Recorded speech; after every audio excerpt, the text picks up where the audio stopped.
John Doe. John Doe? Who the hell is John Doe? Beats the hell out of me. Every week on the Fox show John Doe, the main character tries to solve the mystery of who he is. But not all unsolved mysteries are make-believe. He was real charismatic. People love the guy. For some people, they are all too real. I looked up to him like my own father. He's a pretty big figure in my life.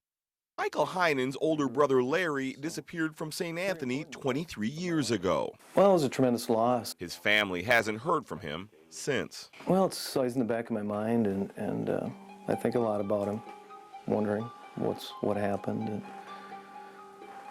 and wondering if we'll ever find anything. Exactly what happened to Larry Heinen isn't clear.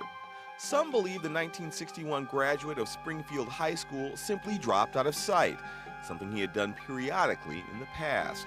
But his brother believes he met a more sinister end. Oh, I think there's a possibility he might have been murdered. I think there's a strong possibility. I just want to know what happened. But now there's some new hope for old cases like Heinen's, courtesy of the internet. His case is just one of about a dozen unexplained disappearances from Minnesota featured on a new website called the Doe Network. The website is maintained by a network of volunteers around the country who try to match missing persons with unidentified remains.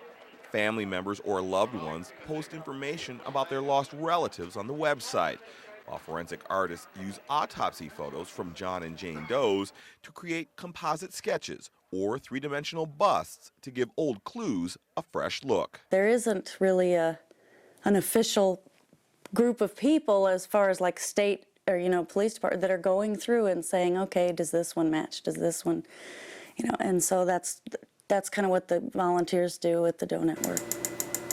Deborah Anderson volunteers for the Doe Network here in Minnesota.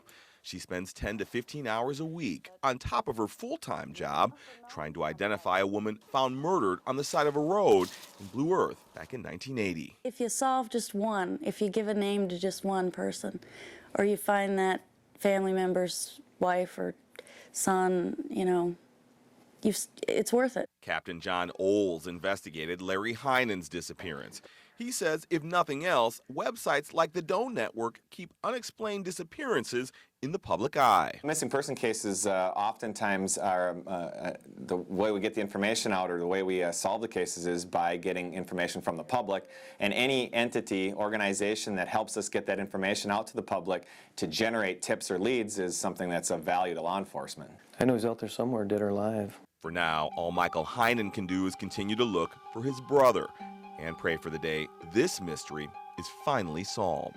And it's a human life, and I can't leave this go without continuing this search and trying to find out what happened. Maury Glover, Fox 9 News.